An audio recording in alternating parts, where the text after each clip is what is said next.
Students, आज फिर से आप लोगों का अविनाश मैथ्स क्लासेस में स्वागत है। मैं आपको बता दूं कि यदि आप लोग हमारे चैनल को अभी तक सब्सक्राइब नहीं किए हैं तो प्लीज़ हमारे चैनल को सब्सक्राइब करें और बेल आइकन को दबाएं ताकि हमारे द्वारा जो भी वीडियो मैं अपलोड करूं आप तक सबसे पहले पहुंच सके। आज मैं आप लोगों के सामने क्लास 10th का सर्कल चैप्टर लेकर आया हूं। बहुत ही इंटरेस्टिंग यह चैप्टर है। वैसे तो क्लास 9th में सर्कल पढ़ना था, बट क्लास 9th में जो सर्कल पढ़ना था उससे आगे, उसके बियॉन्ड हम लोग क्लास 10 में पढ़ेंगे, है ना। तो क्लास 10 के सर्कल में आपको मेनली टेंजेंट के बारे में पढ़ाया गया है। टेंजेंट से रिलेटेड कुछ थ्योरम्स को बताया गया है। बट इन सब को देखने से पहले एक बार मैं क्लास 9th के सर्कल को रिकॉल कराता हूं, है ना। जितने भी टर्म्स सर्कल से रिलेटेड हैं थोड़ा सा उसको मैं जल्दी जल्दी में देख लूं और उसके बाद फिर हम लोग क्लास 10 के जो सिलेबस है, क्लास 10 का जो सिलेबस है उस पे मैं आता हूं। Okay my dear students, please आप लोग इस वीडियो को अंत तक देखें। बहुत कुछ सीखने को आएगा, सीखने को मिलेगा, इसकी फुल गारंटी है। फिर से मैं बता दूं, यदि आप अभी तक हमारे चैनल को सब्सक्राइब नहीं किए हैं तो प्लीज हमारे चैनल को सब्सक्राइब करें। देखते हैं। तो सबसे पहला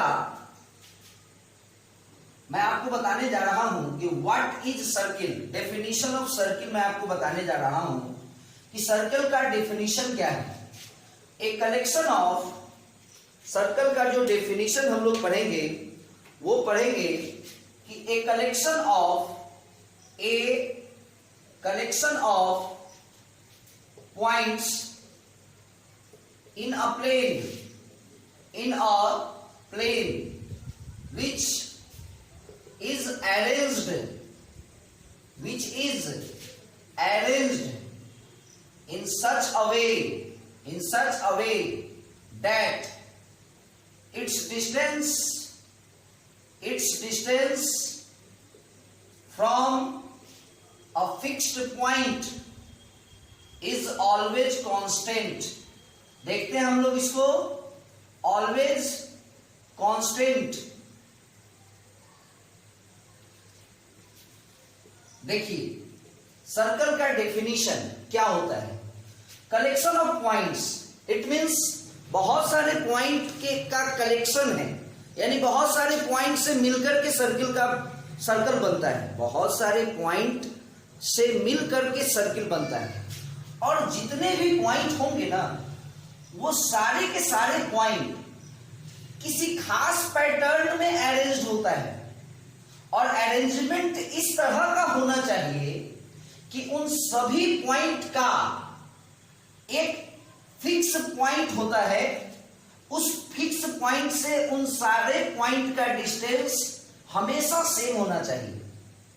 जैसे मैं उस अरेंजमेंट को आपके सामने ड्रॉ करके बताता हूं कि ये बहुत सारा पॉइंट है जिससे मिलकर ये एक फिगर बना है। ये बहुत सारा पॉइंट है जिससे मिलकर के ये फिगर बना है और एक हमारा फिक्स पॉइंट है जो इसके बीच में है, उसको हम लोग O मान लिए हैं। इस फिक्स पॉइंट को हम लोग O मान लिए हैं और ये सारा पॉइंट से मिलकर के एक फिगर बन रहा है। और अभी भी आप ये मत सोचिए, ये जो आपको हल्का हल्का ये जो गैप दिख रहा है ना, इस बीच में भी बहुत सारा पॉइंट है। यानी इतना पॉइंट है ना कि समझो कि थोड़ा भी जगह नहीं बचा है, थोड़ा भी स्पेस नहीं है। तो थोड़ा भी स्पेस नहीं है, इट मींस कि कुछ इस टाइप का कुछ फिगर बनेगा आपके सामने, देखेंगे, है ना। कुछ इस टाइप का फिगर बन जाएगा। तो ये जो फिगर बना, this figure is known as circle. इस फिगर को हम लोग सर्कल कहेंगे। और आपने क्या देखा कि ये जो फिगर था सर्कल, ये किस चीज से बना है, पॉइंट्स से मिलकर बना है। और हमने एक खास बात इस पॉइंट्स के बारे में क्या बताया है कि जितने भी पॉइंट्स होंगे उन सारे के सारे पॉइंट्स का डिस्टेंस इस बीच वाले पॉइंट से, फिक्स पॉइंट से कांस्टेंट होगा। इट मींस सपोज करो ये जो बीच में हमारा पॉइंट है, इस पॉइंट से इस पॉइंट का डिस्टेंस सपोज करो 5 सेंटीमीटर है, और इस बीच वाले फिक्स पॉइंट से इस पॉइंट का भी डिस्टेंस 5 सेंटीमीटर ही होगा, तभी इसको सर्किल कहेंगे। फिर से इस बीच वाले पॉइंट से इस पॉइंट का डिस्टेंस 5 सेंटीमीटर ही होगा, और इस बीच वाले पॉइंट से इस वाले पॉइंट का डिस्टेंस 5 सेंटीमीटर ही होगा। तब जाकर के जो फिगर बनेगा, तब जाकर जो फिगर ऑब्टेन्ड होगा, that figure is known as circle. तो उस फिगर को हम लोग सर्कल कहेंगे। मैं विश्वास करता हूं कि आप लोगों को सर्कल का जो डेफिनेशन है वो अच्छे से समझ में आ गया होगा। फिर से देखता हूं, सर्कल क्या होता है? ए कलेक्शन ऑफ पॉइंट्स, मतलब बहुत सारे पॉइंट्स का ग्रुप है, बहुत सारे पॉइंट्स का के मिलने से सर्कल बनता है। और जितने भी पॉइंट्स होंगे उनका एक खास अरेंजमेंट होता है। अरेंजमेंट कुछ इस तरह से होता है कि जितने भी पॉइंट होंगे उन सारे पॉइंट का डिस्टेंस एक फिक्स पॉइंट होता है, उस फिक्स पॉइंट से इक्वल होता है। सपोज करो मैं एक अरेंजमेंट इस तरह का करूं, है ना, इस तरह का मैं एक अरेंजमेंट करूं, है ना, ये भी एक फिगर है जो बहुत सारे पॉइंट को अरेंज करके बना है। तो ये सर्कल नहीं होगा। इसलिए नहीं होगा कि सपोज करो कि यहां पे कोई फिक्स पॉइंट हम लेते हैं, ये हमारा एक फिक्स पॉइंट है, सपोज करो O। तो यदि मैं देखूं तो इस पॉइंट से इस पॉइंट का डिस्टेंस इतना है, बट इस पॉइंट से इसका डिस्टेंस ज्यादा हो गया। तो यहां डिस्टेंस मान लो सपोज करो 2 सेंटीमीटर है, और यहां डिस्टेंस 4 सेंटीमीटर हो गया। तो डिस्टेंस क्या हो गया? कम और ज्यादा हो गया। तो इस तरह के अरेंजमेंट को हम सर्कल नहीं कहेंगे। Circle is that figure in which points are arranged in such a way that all the points are at equal distance from the fixed point, and that fixed point is known as centre of circle, है ना। तो circle क्या है? बहुत सारे points का collection है, और सारे पॉइंट को किसी खास अरेंजमेंट में सजाया जाता है, अरेंज्ड किया जाता है, ताकि उन सारे के सारे पॉइंट्स का जो डिस्टेंस होगा वो एक फिक्स पॉइंट से हमेशा इक्वल होगा। अब मैं आपको बता दूं कि ये जो फिक्स पॉइंट है यही सर्कल है। फिक्स्ड पॉइंट को हम लोग क्या कहेंगे my dear student? Sorry, fix point को हम लोग सेंटर कहेंगे। फिक्स पॉइंट जो बीच में होता है, that point is known as centre. तो आप लोग अभी क्या पढ़े? 2 चीजें पढ़े, सर्कल का डेफिनेशन, और आपने समझा कि सेंटर क्या होता है। मैं एक चीज और बता दूं, एक टर्म आता है रेडियस। रेडियस क्या होता है? तो माय डियर स्टूडेंट्स, ये जो आपको डिस्टेंस है 5 सेंटीमीटर, यही रेडियस है। तो रेडियस क्या होगा कि सेंटर से, कहां से? सेंटर से लेकर, और जितना भी पॉइंट है, जिस पॉइंट से सर्किल बना है, इन सारे पॉइंट से मिलकर के सर्कल बना है। तो इनमें से किसी एक पॉइंट से सेंटर के बीच का जो डिस्टेंस होगा वही रेडियस है। तो रेडियस का डेफिनेशन क्या होगा? A line segment which join, एक ऐसा लाइन सेगमेंट जो ज्वाइन कराएगा, मिलाएगा, किसको किसको मिलाएगा? सेंटर को मिलाएगा, एक तरफ ज्वाइन करेगा सेंटर को, और दूसरे तरफ किसको करेगा join centre and any one point of circle. मतलब सर्कल के किसी एक पॉइंट को माय डियर स्टूडेंट, कितने पॉइंट होंगे सर्कल में? इनफाइनाइट। तो किसी एक पॉइंट को ले लो, सपोज करो मैंने एक पॉइंट ए लिया है और सेंटर हमारा ओ है, तो ये जो लाइन सेगमेंट बन रहा है ना ओ ए, यही ओ ए रेडियस है। और सपोज करो यहां एक पॉइंट है बी और ये पॉइंट भी क्या है, इस सर्कल का है, तो इस पॉइंट से इस सेंटर को मिला दिया तो ओबी बना, तो ओबी भी क्या होगा, रेडियस होगा। सपोज करो एक और पॉइंट है सी, जो पॉइंट क्या है, सर्कल का है, तो इस पॉइंट से सेंटर का जो बीच का जो ये लेंथ हो रहा है ओसी, ये भी क्या होगा, रेडियस होगा। और ओडी ये भी क्या होगा, रेडियस होगा। तो रेडियस आप लोग समझ गए होंगे, एक ऐसा लाइन सेगमेंट जो सेंटर को और सर्किल के किसी एक पॉइंट को ज्वाइन कराए, वह रेडियस होता है।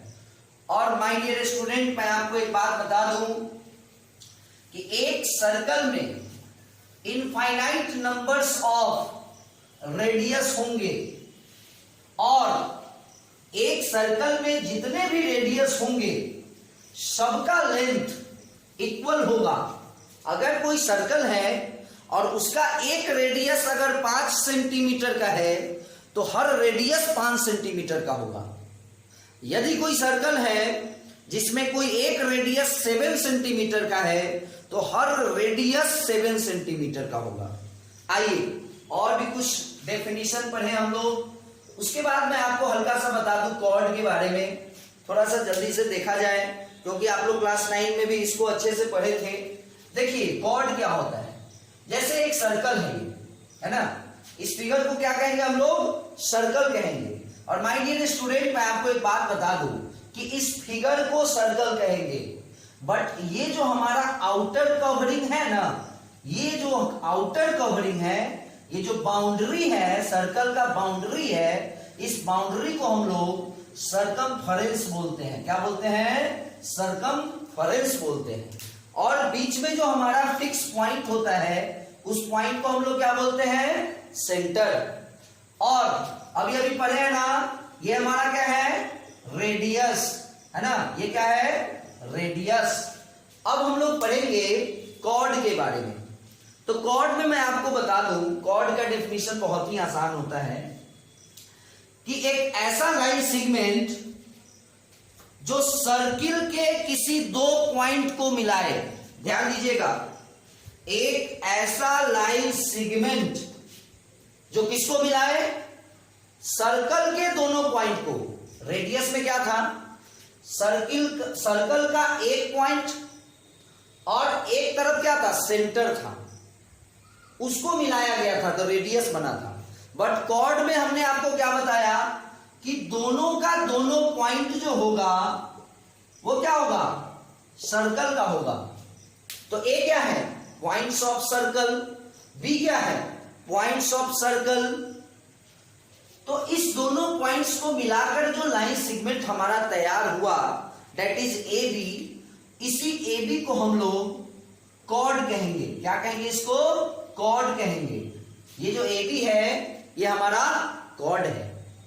आइए नेक्स्ट डेफिनेशन की ओर, डायमीटर। नेक्स्ट डेफिनेशन है हमारा डायमीटर, किसको कहेंगे। ये हमारा सर्कल हुआ, ये हमारा सेंटर हुआ। अच्छा एक चीज डायमीटर देखिए, यदि कोई आपसे पूछता है कि ये ए बी क्या है, तो माय डियर स्टूडेंट याद रहे ये ए बी कॉर्ड है, क्योंकि कॉर्ड का डेफिनेशन हम लोगों ने क्या पढ़ा है कि एक ऐसा लाइन सेगमेंट जो सर्कल के दो पॉइंट को मिलाए। तो देखो, तो ये जो पॉइंट ए है वो सर्कल का है ना, सर्कल का पॉइंट है ना, और पॉइंट बी भी क्या है, सर्कल का है। तो ये ए बी क्या है, कॉर्ड है। बट मैं आपको एक चीज बता दूं कि अगर इसी के बीच में, इसी के रास्ते में अगर इस सर्कल का सेंटर आ जाता है, if the centre of circle lies on A B, तब इस ए बी को हम लोग एक दूसरे नाम से जानेंगे और उसी को हम लोग बोलते हैं डायमीटर। क्या बोलेंगे इसको, डायमीटर। तो डायमीटर क्या समझे आप? Diameter is also a cord, but a cord which passes through the centre of circle. Diameter भी एक कॉर्ड है, लेकिन एक ऐसा कॉर्ड जो सेंटर से पास करे, जो सेंटर से पास करे। तो मैं आपको बता दूं कि एक सर्किल में बहुत सारा डायमीटर हो सकता है, बहुत सारा। सपोज करो ये भी एक डायमीटर है, क्योंकि ये भी क्या हो रहा है, सेंटर से पास कर रहा है। ये भी एक डायमीटर है, समझ रहे हैं ना? तो एक सर्कल में बहुत सारा डायमीटर पॉसिबल है, एक सर्कल में बहुत सारा रेडियस पॉसिबल है, एक सर्कल में बहुत सारा कॉर्ड पॉसिबल है। और एक सर्कल कितने पॉइंट से मिलकर के बनता है? इनफाइनाइट पॉइंट से मिलकर के बनता है। आइए आगे की ओर बढ़ते हैं। हमने अभी अभी देखा सर्कल के डिफिनीशन को, कॉर्ड के डिफिनीशन को, रेडियस के डिफिनीशन को, डायमीटर के डिफिनीशन को। अब हमारा एक टर्म है जिसको कहेंगे, जो हमारा एक टर्म है टेंजेंट। आइए देखते हैं। ये समझिए कि क्लास 10 में पढ़ना है ना? क्लास 10 का सिलेबस समझो अभी से स्टार्ट हुआ है ना? टेंजेंट, मैं आपको टेंजेंट के बारे में बता दूं कि टेंजेंट क्या होता है। तो अलाइन है ना, जैसे ये हमारा एक सर्कल है, क्लियर है? ये हमारा सर्कल है। तो टेंजेंट का डेफिनेशन होगा कि a line which touches the circle at any one point. एक ऐसा लाइन जो सर्कल को एक पॉइंट पे टच करे, that line is known as tangent. तो अगर एक पॉइंट पे टच करना है, एक पॉइंट पे टच करेगा, तो वह जो लाइन होगा वो सर्कल के अंदर से पॉसिबल नहीं है। क्योंकि अगर हम सर्कल के अंदर से टेंजेंट ड्रॉ कराएंगे तो ऐसा संभव ही नहीं है, क्योंकि इसको जब मैं आगे की ओर प्रोड्यूस कराऊंगा तो एक जगह और भी तो कट करेगा, तो 2 पॉइंट हो जाएगा। समझ रहे हैं आप लोग? तो कभी भी सर्कल का जो टेंजेंट ड्रॉ होगा वो हमेशा सर्कल के आउटसाइड में होता है, वो हमेशा सर्कल के आउटसाइड में ही होगा। तो आपने टेंजेंट के बारे में क्या पढ़ा? A line which touches the circle at any one point. एक ऐसा लाइन जो सर्कल को एक पॉइंट पे टच करता हो। ये देखो, ये एक लाइन है जो इस सर्कल को यहां पे टच किया है।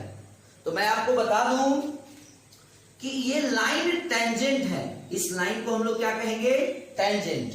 और जिस पॉइंट पे ये लाइन सर्किल को टच किया है, इस पॉइंट को हम लोग पॉइंट ऑफ कांटेक्ट बोलते हैं। इस पॉइंट को हम लोग क्या बोलते हैं? पॉइंट ऑफ कांटेक्ट बोलते हैं। मैं आपको फिर से बता दूं कि a line which touches the circle at any one point, एक ऐसा लाइन जो सर्कल को एक पॉइंट पे टच करता हो, उस लाइन को टेंजेंट कहेंगे। और वह पॉइंट जिस पॉइंट पे टच किया, उस पॉइंट को हम लोग पॉइंट ऑफ कांटेक्ट बोलेंगे।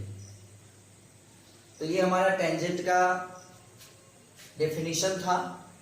एक टर्म है, आपको मैं बता दूं, सीकेंट। इसी में आप देख लीजिए सीकेंट के बारे में। सीकेंट क्या होता है? एक ऐसा लाइन जो सर्कल को 2 पॉइंट पे इंटरसेक्ट करे, है ना? 2 पॉइंट पे। अब देखो, याद करो मैंने आपको कॉर्ड के बारे में क्या पढ़ाया है। कॉर्ड के बारे में बताया है कि एक ऐसा लाइन सेगमेंट जो सर्किल के 2 पॉइंट को सिर्फ ज्वाइन कराता हो, ज्वाइन, है ना, यहां से यहां, बस।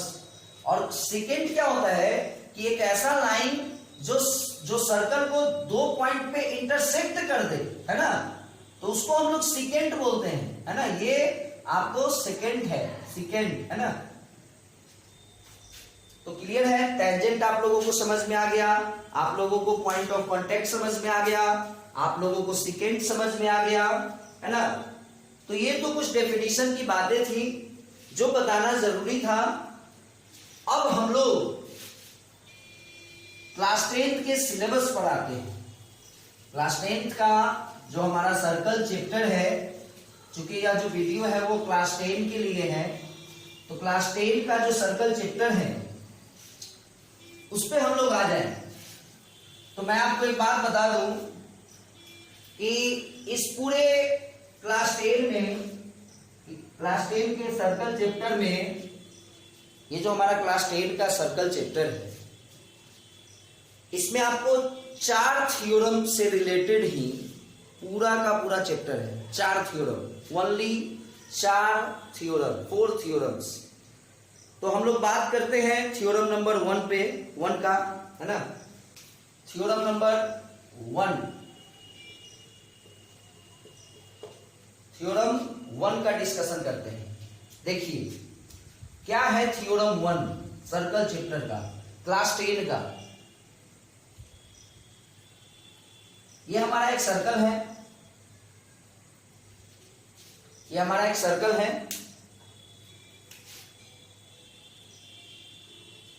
What is this? This is tangent. ये हमारा क्या है? टेंजेंट है। Very good. And what is this?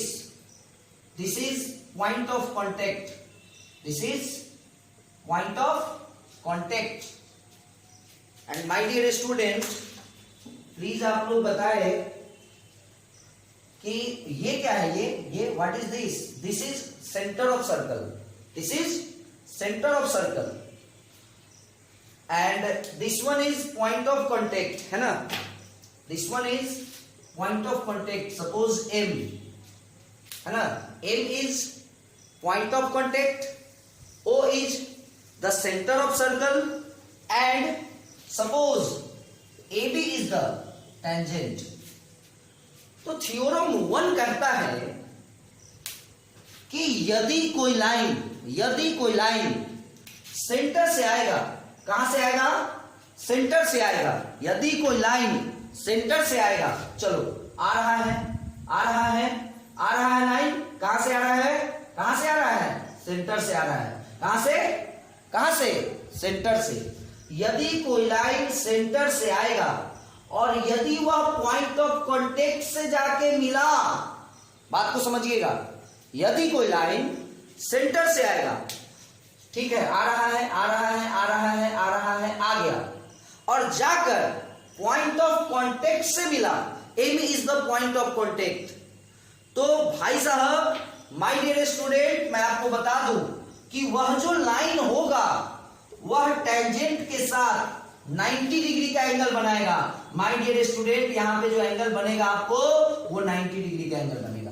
This is the theorem first. This is the first theorem of circle chapter of class 10।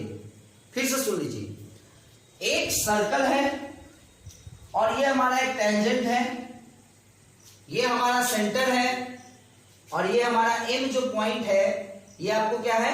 Point of contact है ना। M is the point of contact. तो theorem number 1 है कि यदि कोई line centre से आएगा, आ रहा है, सेंटर से बहुतों लाइन पॉसिबल है। देखो ये भी एक लाइन है जो सेंटर से ही आ रहा है ना। ये भी एक लाइन है जो सेंटर से ही आया है। सपोज करो इसका नाम है OP और माय डियर स्टूडेंट, ये भी एक लाइन है जो सेंटर से ही आया है, OQ। बट ये जो लाइन है वो पॉइंट ऑफ कॉन्टेक्ट से नहीं ना मिला है। ये जो लाइन है वो पॉइंट ऑफ कॉन्टेक्ट से नहीं ना मिला है। तो वह लाइन जो सेंटर से आए और पॉइंट ऑफ कॉन्टेक्ट से जाकर मिले, वह लाइन 90 डिग्री का एंगल बनाता है। यानी OM जो होगा वो AB पर, टेंजेंट पर परपेंडिकुलर होगा, 90 डिग्री का एंगल बनाएगा। ये आपका फर्स्ट थ्योरम है क्लास 10 का। अब थोड़ा सा इसके पीछे मैं लॉजिक बताने जा रहा हूं, इसका मैं प्रूफ बताने जा रहा हूं कि ये परपेंडिकुलर हुआ तो ये कैसे हुआ, क्यों हुआ परपेंडिकुलर, देखेंगे इसको। चलिए सबसे पहले आप एक बात बता दो कि अगर कोई लाइन है, सपोज दिस इज लाइन, माना कि ये कोई लाइन है और इसमें सपोज करो कि कोई पॉइंट है, यहाँ पे कोई पॉइंट है ए, है ना, और इस पॉइंट ए से सपोज करो कि बहुत सारा लाइन, है ना, ध्यान दीजिएगा, ये हमारा एक लाइन है और ये हमारा एक पॉइंट है, और इस पॉइंट ए से बहुत सारा लाइन इस लाइन पे आ रहा है, बहुत सारा लाइन, है ना, बहुत सारा लाइन आ रहा है।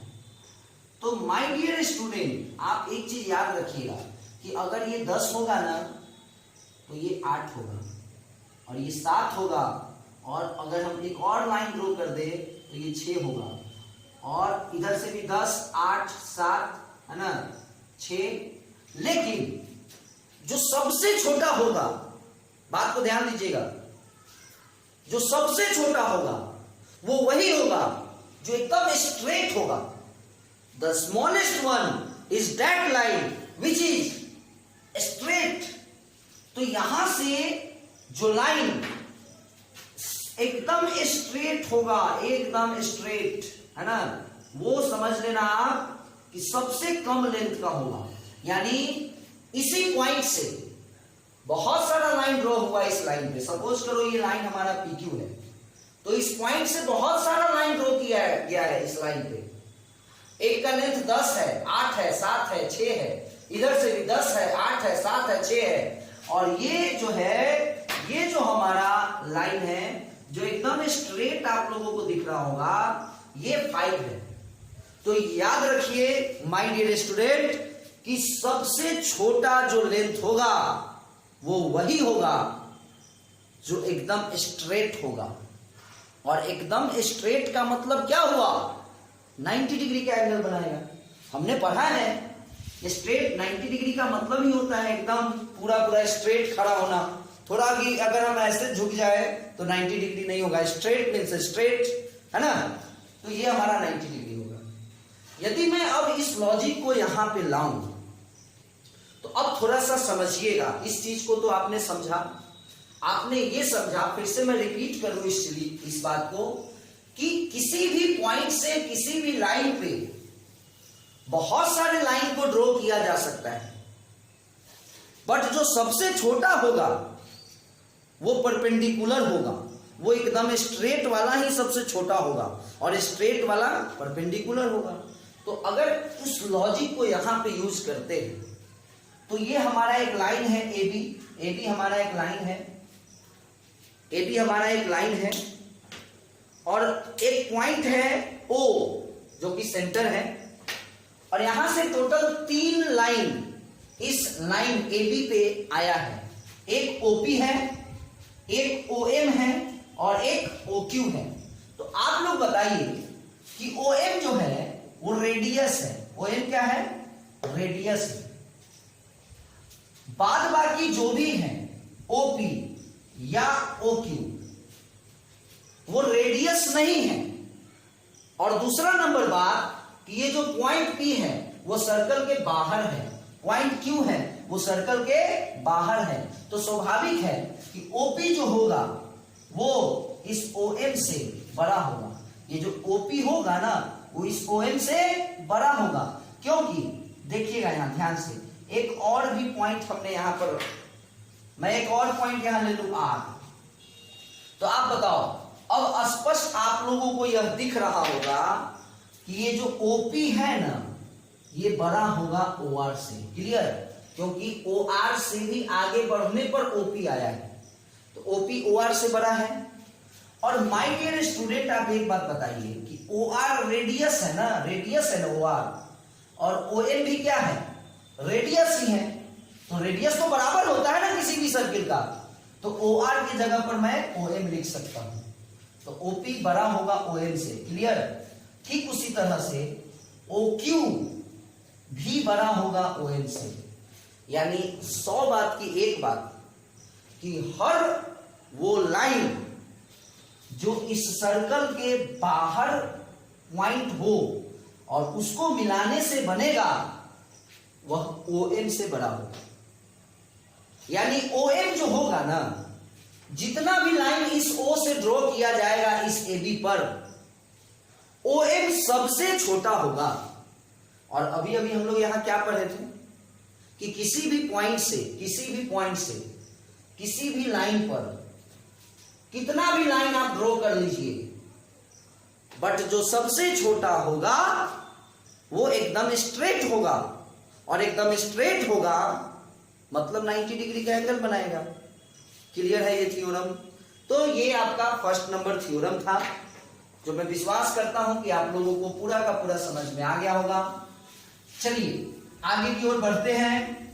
थ्योरम नंबर सेकंड की बात करें, बहुत इंटरेस्टिंग थ्योरम अभी मैं आपको बताने जा रहा हूं, ध्यान से देखिए, है ना, देखिएगा।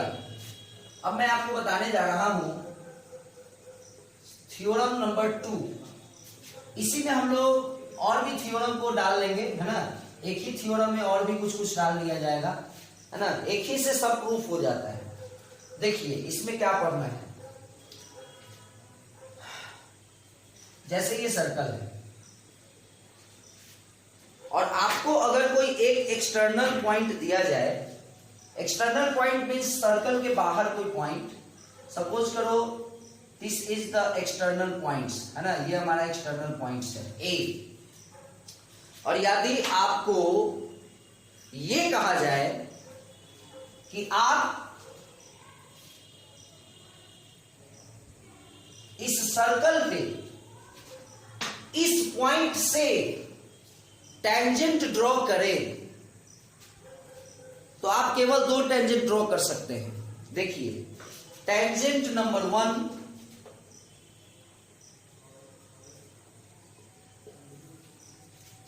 और टेंजेंट नंबर 2। आपको यदि किसी एक्सटर्नल पॉइंट से, यदि आपको किसी एक्सटर्नल पॉइंट से किसी सर्कल पे टेंजेंट बनाना पड़े, तो आप 2 ही टेंजेंट ड्रॉ कर सकते हैं, एपी और एक्यू। तो अकॉर्डिंग टू थ्योरम, थ्योरम कहता है कि ये दोनों टेंजेंट का लेंथ इक्वल होगा, इट मींस एपी बराबर एक्यू होगा। यही प्रूफ करना है हमको। क्या प्रूफ करना है? कि the length of tangents drawn from an external points are equal. Theorem को फिर से सुनिए, the length of tangents drawn from an external point, मतलब किसी एक्सटर्नल पॉइंट से जो टेंजेंट ड्रॉ किया जाता है, उस दोनों टेंजेंट का लेंथ इक्वल होगा। इट मींस अगर ये 10 सेंटीमीटर है तो ये भी 10 सेंटीमीटर ही होगा। देखिए इसको हम लोग कैसे प्रूफ करेंगे, काफी आसान है। इसके लिए आपको इसको पहले ज्वाइन करा लो और इसको भी ज्वाइन करा लो इधर, है ना, और इसको आप ज्वाइन करा लो। अब आप लोग बताइए कि ये जो हमारा ट्रायंगल है और ये जो हमारा ट्रायंगल है ना, इस दोनों को कन्ग्रुएंट कराना है। क्या कराना है? कन्ग्रुएंट। देखते हैं हम लोग, कन्ग्रुएंसी आप लोग क्लास 9 में पढ़े होंगे। सबसे पहले तो ये देखना है कि ये जो ओपी है बराबर ओक्यू होगा। वाई? चूंकि दोनों जो है एक ही सर्कल का रेडियस है, एक ही सर्कल का रेडियस है। क्लियर है? एक सर्कल का रेडियस है तो दोनों इक्वल होगा। Second point, my dear student, ये पॉइंट क्यू क्या है? ये जो क्यू पॉइंट है ये क्या है? पॉइंट ऑफ कांटेक्ट है। और ये जो पी पॉइंट है, ये पी पॉइंट क्या है? ये भी पॉइंट ऑफ कांटेक्ट है। और सेंटर है ये, तो सेंटर से अगर कोई लाइन गया पॉइंट ऑफ कांटेक्ट से मिला, तो आपको मैं बताया ना यहां पे कितने डिग्री का एंगल बनाएगा? 90 डिग्री का एंगल बनाएगा। और सेम प्रोसेस, सेम सिमिलरली यहां भी 90 डिग्री का एंगल बनेगा। तो आप लिख सकते हैं कि this angle, it means angle OPA, OPA is equal to angle OQA। Why? 90 degree. दोनों का दोनों एंगल 90 डिग्री का होगा, इसलिए दोनों एंगल इक्वल होगा। अब आइए, ये जो हमारा एक साइड है OA, ये एक ऐसा साइड आप लोगों को दिख रहा है जो दोनों ही ट्रायंगल में है।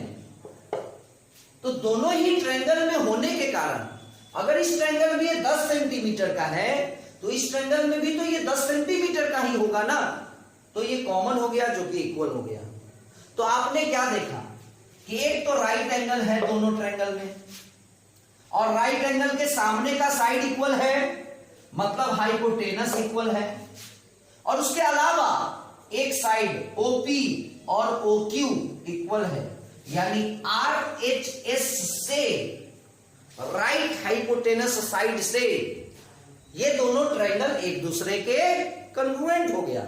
यानी आप लिख सकते हैं कि triangle OAP is congruent to triangle OAQ, और क्राइटेरिया कौन सा, किस क्राइटेरिया से कॉन्ग्रुएंट हुआ माय डियर स्टूडेंट, तो RHS क्राइटेरिया से।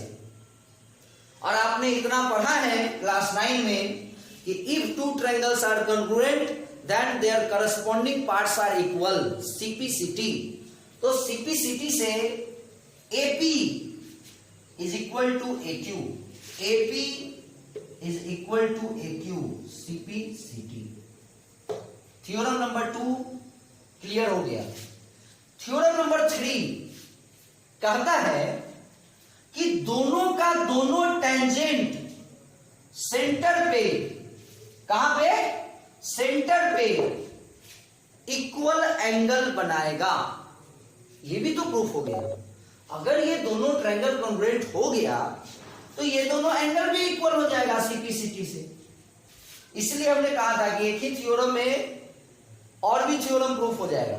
बार बार काम वही है, ट्रायंगल को कॉन्ग्रुएंट करना है, और उसके बाद ये एंगल बराबर ये एंगल हो जाएगा। क्लियर है, CPCT से ही हो जाएगा। और एक थ्योरम और होता है कि सेंटर से, एक और थ्योरम है, ध्यान दीजिएगा, सेंटर से एक्सटर्नल पॉइंट को मिलाने वाला लाइन, ध्यान दीजिए, सेंटर से एक्सटर्नल पॉइंट को, एक्सटर्नल पॉइंट मतलब जहां से दोनों का दोनों टेंजेंट ड्रॉ हुआ, सेंटर से एक्सटर्नल पॉइंट को मिलाने वाला लाइन टेंजेंट, दोनों टेंजेंट के साथ इक्वल एंगल बनाएगा।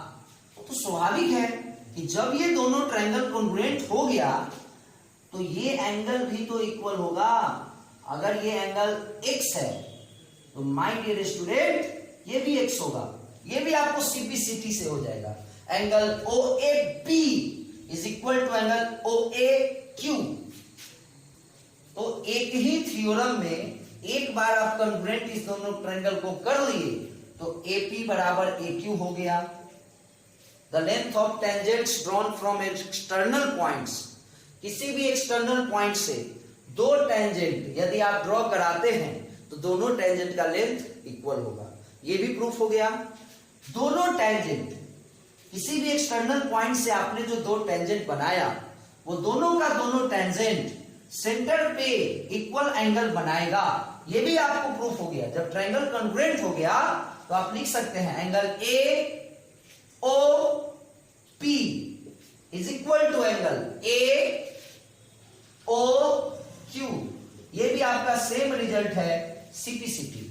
और तीसरा थ्योरम, तीसरा नहीं, एक थ्योरम तो सबसे पहले प्रूफ हुआ था, आप इसको चौथा कहो। चौथा थ्योरम कहता है कि एक्सटर्नल पॉइंट और सेंटर को मिलाने वाला जो लाइन है वो दोनों का दोनों टेंजेंट के साथ इक्वली इंक्लाइन होगा, मतलब इक्वल एंगल बनाएगा। मतलब OA जो है जितना एंगल AP के साथ बनाएगा उतना ही एंगल AQ के साथ बनाएगा। तो जब ये दोनों ट्रायंगल कॉन्ग्रुएंट हो ही गया तो आराम से आप लिख सकते हैं, आराम से आप लिख सकते हैं, क्या लिख सकते हैं, angle OAP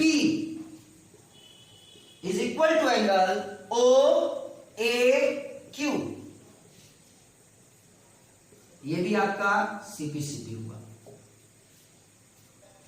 okay my dear students, आज मैं आप लोगों को क्लास 10 के सर्कल चैप्टर का पूरा, आप इसको कह सकते हैं कि आपने थ्योरी पढ़ लिया। इससे ज्यादा कुछ नहीं पढ़ना है क्लास 10 में। बस इसके बाद, इसके अलावा मैं आप लोगों के लिए 2 या 3 वीडियो बनाऊंगा जिसमें सर्कल चैप्टर क्लास 10 का केवल क्वेश्चन रहेगा। ये आपका थ्योरी का वीडियो हुआ। अब जो अगला वीडियो बनेगा, 3 वीडियो और बनाएंगे, क्योंकि हमें थोड़ा टाइम लगता है भाई, मुझे समझाने में टाइम लगता है। तो मैं एक वीडियो में, मान लीजिए ज्यादा से ज्यादा मैं 40 मिनट का बनाऊंगा, तो मुझे लगता है मैं 5 से ज्यादा क्वेश्चन डिस्कस नहीं कर सकूंगा एक वीडियो में, क्योंकि टाइम लगता है। भगवान जाने किसी को टाइम नहीं लगता है, बट मुझे टाइम लगता है, हमें टाइम लगता है। तो माय डियर स्टूडेंट, मैं आपको 3 और वीडियो बनाऊंगा जिस वीडियो में आप लोगों के लिए इस सर्कल चैप्टर का हर क्वेश्चन, जो भी क्वेश्चन ढंग का होगा, जो भी टफ क्वेश्चन होगा, जो भी बोर्ड में आने वाला क्वेश्चन होगा, जो भी बोर्ड में पूछा गया क्वेश्चन होगा, उन सारे क्वेश्चन को मैं वीडियो में बनाकर आप लोगों तक पहुंचाऊंगा। ओके माय डियर स्टूडेंट, अगर हमारा यह वीडियो आप लोगों को अच्छा लगा हो तो प्लीज लाइक करें, शेयर करें, और अभी तक अगर मेरे चैनल को सब्सक्राइब नहीं किए हैं तो प्लीज हमारे चैनल को सब्सक्राइब करें। Okay my dear students, bye. मिलेंगे फिर अगले वीडियो के साथ, तब तक के लिए गुड नाइट, क्योंकि रात का समय है।